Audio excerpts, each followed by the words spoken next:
Rise in crime, everybody. I'm Rachel Souza. And I'm Michelle Chan. And welcome back to week 11. The big 1-1. I think so, if not 12. But I think it's 11. This is embarrassing. We sound like... Oh, no, this is 12. This is 12? Yeah. My bad. Wow, I don't even listen. No, I'm kidding. I do, to check it over to make sure everything's good. Week 12. We sound like new parents who just have a child and they're like, how old's your child? Oh, 12 weeks. You know? What Those if you ones? never stop describing your child in weeks? So, like, they could be... Or, like, months. I hate 3 years old, when but they're... parents are like, oh, they're 18 months old. I'm like, so a year and a half? Just Yeah. say a year and a half. That's so true. That's so weird. At Toys R Us, I get that literally all the time. Do you ask how old their child is? Well, sometimes they'll be like, my child's 18 months. I'm looking for, like, proper clothing. And I'm like, so a year and a half? I see. Yes. Okay, so first off, I do want to say something before we start.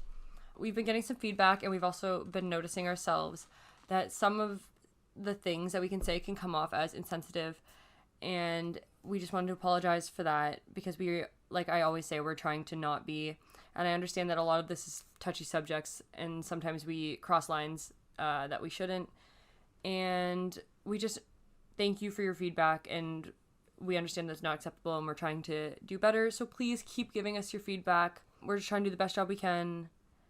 And yeah, I just wanted to say that because we're sorry and we're just trying to do better. Yeah. Please accept our apology.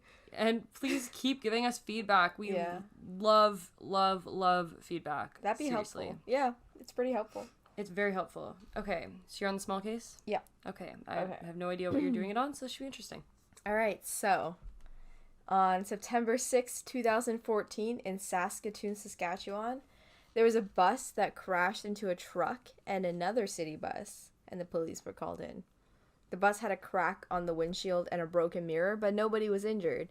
And the person who was driving that bus was a 9-year-old boy wearing pajamas. A bus? Yeah. Like, was it a school bus? A city bus? It was like a city bus, I think. How in the world does that happen? So what happened before was that there was a maintenance worker who left the bus at a garage while, like, the motor was still on, and then the boy saw that, and he climbed into the driver's seat, and then he drove it 3 blocks before he crashed. Wow. A 9-year-old driving a bus. For those, like, 3 blocks that he was doing fine, he was probably having the time of his life. Probably. He was driving a bus. Yeah. And then he didn't face any charges because he was 9. Really? So he just had a good time. Oh, was everybody okay? Everyone was fine. Nobody was injured. Oh, okay. Then that's good. Well, that's not great. That 9-year-old should have gotten in at least. He's probably grounded. He probably was grounded. Go to your room. What would you do if the police were just like, hey, your kid just crashed a bus? Grounded? I don't know. Be like, and you're not going to charge him? My kid just stole an entire bus and crashed it. Yeah. Well, they probably had to pay for it, right? He didn't face any charges. That's just what they said. Oh, so they definitely had to pay for damages. Like, probably. He crashed a bus. That's going to be expensive. I mean, it was just the windshield. That's crazy. But didn't he crash into other people's? He crashed into another bus. I don't know how, like, the other bus was. Definitely. There has to be some sort of damage. Yeah, probably. And wow. that's it for my case in his today. PJs. In his PJs. So why was he at the place? I don't know. That's Maybe he so lives weird. beside it. That's so crazy. I can say, as a child, I never thought about stealing a bus. And, yeah, me neither. Although I did always want those, like, you know, those small cars that were for your backyard. Oh my gosh, yes. Well, of course I know them. I work at Toys R Us. I see them all day. Yeah. Those things are expensive. I know, but I've always wanted one. They're expensive for no reason, though. Like, they're like $600. Whoa. I know, right? Whoa. Wait, I'm not talking about the one where you, like, use your feet to walk. You're talking about those? No, the one. Yeah, I know. Okay, like good. the motorized ones. Yeah. Yeah, those are $600. That's expensive. That's so expensive. But you can get, like, they're so cute, though. You can get, like, little Lamborghinis and stuff. Aww. Honestly. I only had the one where it was, like, the red car and you, like, yeah, I had that one, walked. too. And That was I fun, also though. no, my cousins. Oh, this was the best thing as a child. When I went to my cousins and they had one of those things you sit on and you turn the wheel side to side and it moves. Mm-hmm. Oh, I don't remember what they're called, but it's the one where it's like long and skinny and you just it goes by turning the steering wheel side to side, and that's how you propel it forward. And it was the best thing ever, and I would always be so excited. Well, now my little cousin has a hoverboard that I get to ride around their house. So me as a 20-year-old still gets some entertainment. A cousin's house is always fun. I know, right? Oh, I've always wondered what it is like to drive a bus, though. Probably very different. Yeah, probably like super difficult. I mean, you're like super elevated. Bus drivers are honestly the best drivers. They're well, so they have good. to be. But they're just like so good. Like I watch buses downtown Toronto and I'm just like, you go. You are superior driver.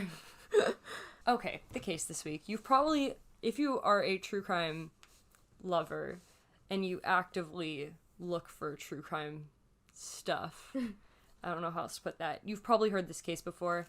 I have a funny story about this case. Back in grade 10 or 11, when I took Comtech in school, we had to do like a podcast episode just for like a project.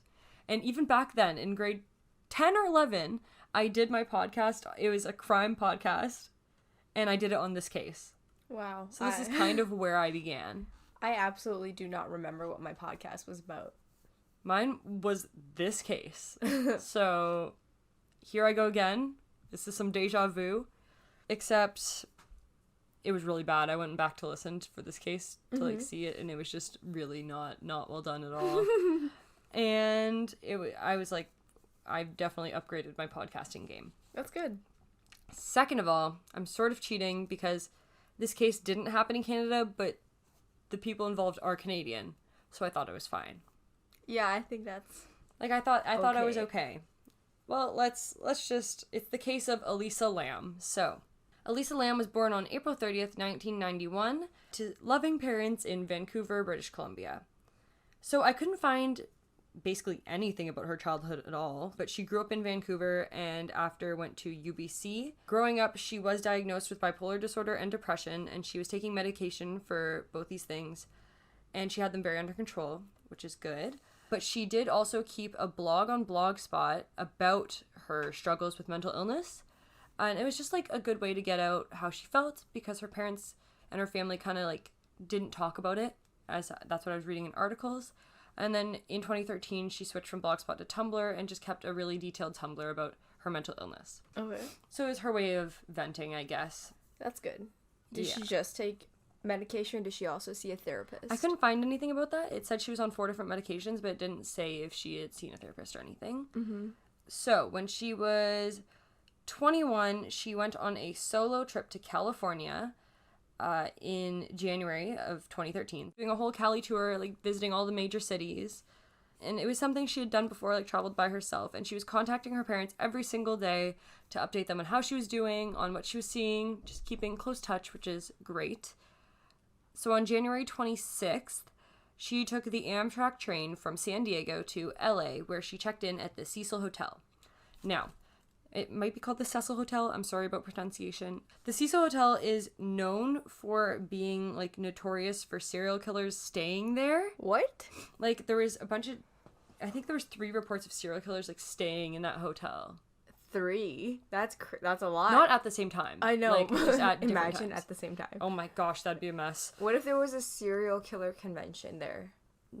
Then I would stay far away. And it was also notorious for people committing suicide there. So this hotel just didn't have a very good rep. Mm-hmm. And it just had a lot of sadness attached to it. So she was originally put into a shared room with like 5 roommates. Okay. Because it was like a hostel. You know how it's cheaper to stay in a hostel when you're on vacation. And I know if I were to go on vacation next year, I'd need that. I didn't know that they had it in the U.S. I thought it was more like a European thing. No, even in Canada, Montreal has hostels. Oh, I didn't know that. Yeah, it's just a cheaper way to travel, and if you don't mind staying with a bunch of people.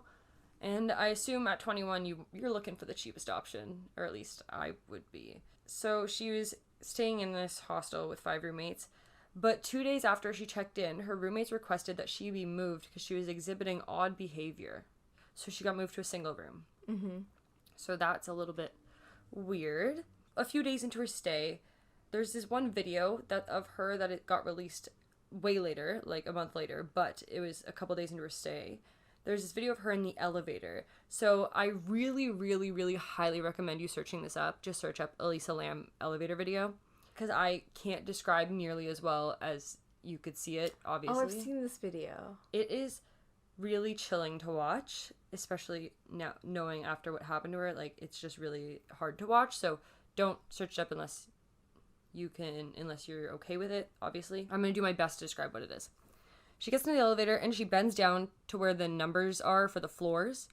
And she spends a good, like, minute and a half there just, like, pressing buttons and, like, looking at them, which is kind of odd if you're, you know, in an elevator. Yeah. And the whole time she's doing this, the elevator doors stay open. So then after she does that, she, like, tries to hide herself in the elevator, like, out of view of the doors, like, where the numbers are, as if she's hiding from somebody. After that, she actually gets out of the elevator, like, looks around, like, she's peeking around as if she's kind of scared that somebody's there. And then she actually gets out, and she starts doing these really odd hand gestures. And the video is a little bit pixelated and a little bit... It looks like it might have been tampered with because you can't see the timestamp or anything. Mm-hmm. So it does look like there's some footage missing, and it looks a little bit odd. So she does these weird hand gestures as if she's, like... I can't even describe it. It just doesn't look very natural. Does she look like she's doing, like, sign language, or...? No, it looks like she's, like, gesturing at someone, but not really. Okay. It looks like she's doing a dance, almost. Okay. Like, it's really, really odd. In the video, because the video is so, like, pixely and weird, it almost looks like her hands are on backwards on her arms. Okay. Like, it just looks... And her elbows are, like, bending the wrong way. It just looks super weird and odd. And I can't describe it any better than that.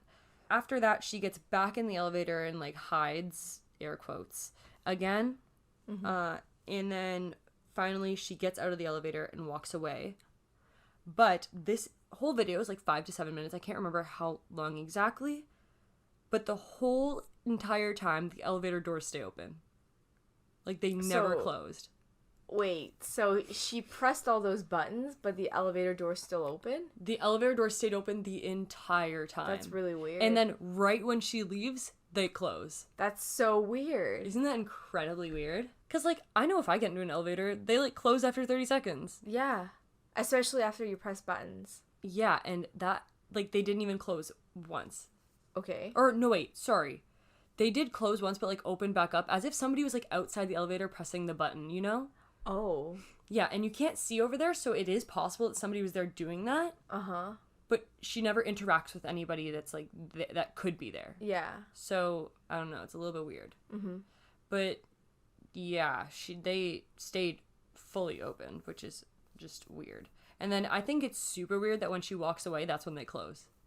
Yes, that is very weird. Right? I just don't understand how the elevator door stays open unless she's, like, holding it open or someone else is, like, continuously pressing it. But you said, like, footage might be missing, right? Yeah. So what if every time the doors close and, like, what if she pressed every floor and then, like, it goes down and it opens again? I know. And what's weird, though, is when you watch the footage, like, after the doors close for the last time, like, you see them close and you see the elevator go away. So if you thought, like, not if you thought, if anybody thought, like, oh, maybe when the doors close, the elevator footage stops. Like, it doesn't. It's proven afterwards that it's still there. Weird. Okay. Really weird. The weirdest to me is, like, when she was down there pressing the buttons for, like, a good minute, they just stayed open. Yeah. Like, that's so weird. Anyways, so that was actually the very last sighting of Elisa Lam. Oh. Yeah. Okay. On January 31st, she was supposed to check out at the Cecil Hotel. Mm-hmm. And her parents were getting kind of worried because they hadn't heard from her in a couple days because she was contacting them every day. So eventually they called the LA police and they report her missing. And they check the hotel, they bring dogs to the hotel, they check the roof. Her parents fly out to LA to look for her. Just nobody, there's no sign of her whatsoever. Okay. They checked the entire hotel, like I said, and her dogs didn't pick up her scent anywhere in the hotel. She was just gone. That's sketchy. Super weird. on February 6th, they appealed to the public, started handing out flyers, went to the media, just trying to find her, and still absolutely nothing. 18 days after she went missing, hotel guests started to say that the water pressure was low in their hotel rooms. Mm-hmm. And they said the water tastes kind of weird and is kind of discolored. Oh, no. So the maintenance guy goes up to the roof to the water tank. He opens it, and there he finds the naked body of Elisa Lam floating in the water tank with her clothes floating nearby. First of all, that is so sad. She was just in this water tank for 18 days, and nobody knows what happened to her. Second of all, that is disgusting that Yes. these people were drinking her decomposing body water. Yeah. Like, Ugh, no. and people, like, showering in it, and, like, Oh, God. that's disgusting. And also, why didn't they check there? Like, they said they checked the hotel thoroughly, but they didn't check there. I guess you don't expect it to be in the water tank. Yeah, obviously you don't, but, like, if somebody's missing, you gotta check everywhere. You gotta check everywhere. So yeah, she was found naked with her clothing floating nearby her, and it was the same clothes that were shown in the elevator surveillance video. So they think that that was the day that she actually went missing, and that was a couple of days before January 31st, so probably around the 28th or 29th. It didn't give me any exact date because there was no timestamp on the elevator video. Mm-hmm. They did an autopsy, and they discovered that the cause of her death was drowning. So there was a lot of speculation around her death, whether she was murdered or it was a suicide, or if there was, like, drugs involved or anything like that. So there's a couple theories about it, but I do want to just say again that I don't mean any disrespect to her family. I myself believe the autopsy that it was accidental drowning, because that's what it was reported as, and I'll explain a little further why. But I just want to talk a little bit about the theories and, like, why there's so much speculation around this death. Mm-hmm. So first of all, it was impossible to get onto the roof without a pass, or else you'd set off an alarm. And she obviously didn't have a pass. There was no pass found with her that she could, like, stolen. There was no pass found on the roof. And none of the alarms were ever set off. Okay, So how did she get up there? that's what I'm saying. Well, there was another way to get up there. She would have had to climb out of a window, scale a little bit of the building, and then climb the fire escape. Okay. Which is possible. She What could if have done that. she followed someone who had a pass up there, got up there, hid, and then they went down? She could have done that too. But, oh no, wait, sorry. There was no swipes of the key to get up to the roof in any of the days she was staying there. What? So nobody went up to the roof. Okay, was the door already open? No. Okay. So it was possible that she did the fire escape thing. Because that is a possibility. But yeah, so they thought that was kind of weird, and it would have been hard for her to do that, but it was possible. Second of all, once she gets on the roof, she would have had to get onto a platform to get into the water tank. And then on the platform, she would have had to climb a 10-foot ladder and then while on the ladder, lift a 20-pound lid off of the water tank to get in. So all of that would have been really, really difficult for her to do by herself, but once again, it is possible. Okay. The one thing that I find really, really impossible is to get into the water tank, she would have had to jump in. And then, like, the water is not fully all the way to the top, so she jumps in. What doesn't make sense to me is how the tank got closed. It got closed again? Yeah, the lid was closed. So isn't that a little bit... could she have closed it? Like, my only... Like, I couldn't find any pictures of it or anything. My only, like, idea is that maybe it was, like, one that closes automatically after... Not, like, automatically, but, like, a flip up and it, like, flipped back down. Oh. But that seems really, really unlikely to me. What if it was, like, a flip up and then there's, like, a stand and then you push the stand off and then it closes again? Maybe, but she still would have had to, like, swim to the top and then jump to do it. Because, you know, like... It seems like a lot for suicide. I don't know. And it's just, like... The part to me is, like... She would have had to, like, dolphin jumped out of the water to, like, reach up and get it. You know what I mean? Oh, so it's, like, far from the... Oh, because it doesn't fill up all the way. Yeah. How tall is she? I couldn't find anything. But still, like, if you're in water... That seems hard Like, you'd have to, like... That seems really hard to do. Like, I don't know, but I can't swim, so I've got no knowledge on this.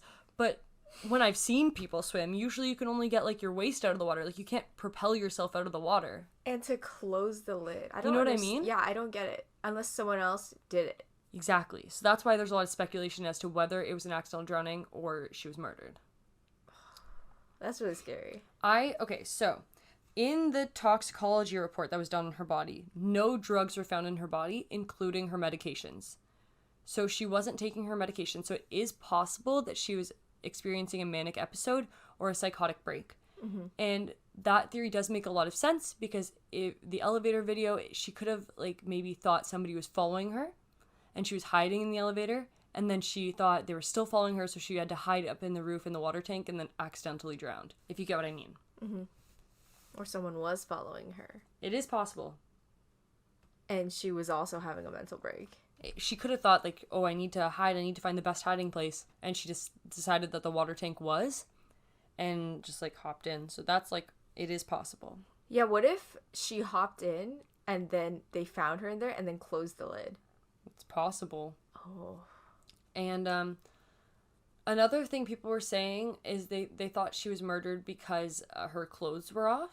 Yeah, that's weird. But what my theory about that, this is something I didn't read online, but my personal theory about that is, so when you're experiencing hypothermia, you want to before you get all your clothes. Yeah, before you die, you get really, really hot and you feel inclined to like strip because you're trying to cool down. Mm-hmm. So I thought that could be a possibility because if you're sitting in water that long, especially at night, it gets pretty cold. Yeah. Like she could have gotten hypothermia and then took off her clothes. That was my theory about that. I don't know.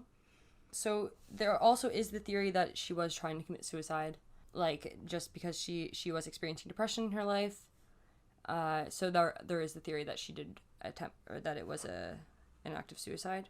There's the theory that it was hotel staff, and this theory would make sense because they would be able to fake like reports of getting onto the roof. They would know where the elevator camera is if they were following her. I don't think you can fake the report of getting onto the roof. That's what I'm saying too. Because like the key pass thing, right? You tap, I assume, and then that thing would track how many times it's tapped. Yeah.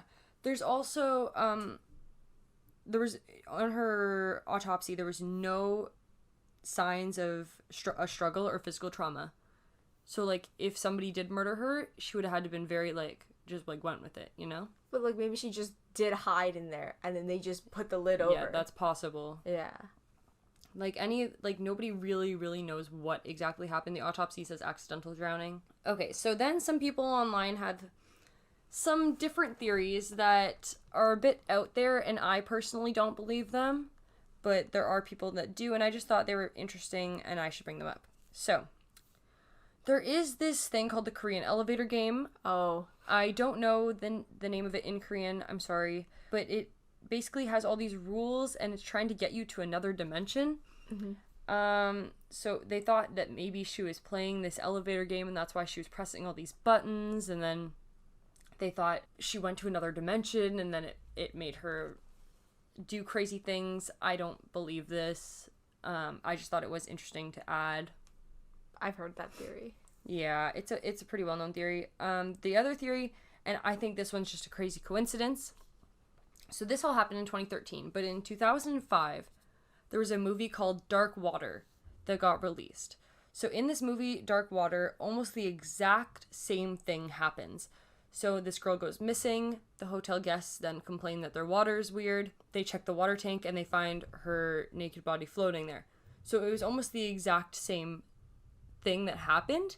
And on top of that, I think it's just a crazy coincidence, but the clothes that she was wearing in the elevator video and that they found were the exact same clothes the main character was wearing in the movie. Okay, that's so weird, but I also think it's a coincidence. I think it's just a crazy coincidence, but some people thought that maybe somebody or herself were trying to recreate this movie. I don't think that's true, but I think it is a really crazy coincidence. What? And I've looked at photos of the main character and her. I've seen the video, and it is the same clothes. It's a red cardigan, a white shirt underneath, and a black skirt. Okay, that's really insane. Yeah. That's such a coincidence. Holy shit. And I think this is just another crazy coincidence. And this one is a crazy coincidence, but I don't believe it. People think that Elisa Lam doesn't actually exist. Okay, what? Which I think is just disrespectful to her family and to her. And so here's why they think that. So at the exact same time that she was traveling LA, there was actually an outbreak of tuberculosis in downtown LA. So the government was testing this new medical test, or this new cure for tuberculosis, but they didn't want it to be released to the public because they didn't want the public to think that they just had this accessible or something like that. And the test was called Lam Elisa, spelt exactly the same way her name was spelled. So people thought that the government created this whole murder of, or suicide of Elisa Lam. So if you Googled the test Lam Elisa, the results for her case would come up rather than the results for this tuberculosis test. Okay, but like, where would they get the body? Well, because the people who are web sleuths, sometimes they are good, as in that case the ice pick case. Sometimes they are bad, as in this time. Web sleuths think that there was never actually a body because nobody ever like really saw it besides the family and people close to her or whatever, and that all these autopsy reports and everything were faked. I just think it's bullshit, but it is a coincidence that the test was spelled the same way as her name. Yeah. I think she existed. Yeah, she definitely, I think. And I think that's a crazy coincidence, but it is a crazy coincidence. Also, it wouldn't, like, is this test by the US government? Yeah. It would not make sense to fake it all the way to Canada. Yeah, and she, like, there's photos of her, like, and stuff, like, how is... Yeah, it doesn't make sense. You would have to fake the birth certificate, and then you would have to fake the UBC graduation thing. She didn't graduate yet. Oh, just kidding. But, like, the enrollment to UBC, you would have to coordinate with another government. Yeah, and people, web sleuths were just like, oh, it's just, like, a girl who got paid to use her photo, and there's been sightings of her. She's still alive. It's just all fake. And I just don't think that's true. Yeah. I'm sure there's people who look like each other. That's kind of... It happens. Yeah. Have you seen those photos of celebrity lookalikes? Jeez, they look... I watched the movie yesterday. Ha. Spoiler, I'm sorry. If you don't want me to spoil yesterday, skip ahead like 3 times now. Sorry, I'm spoiling it for you. At one part in the movie, they have John Lennon there, and the guy looks exactly like John Lennon, like crazy alike. And obviously it is not John Lennon, because rest in peace John Lennon, but people look like each other is the point I'm trying to make. But the movie thing could have been a deep fake. Is that what it's called? You know, when you have this CGI of a face on your face? Yes. Yeah. I do know it. I just watched the Philip DeFranco episode on that.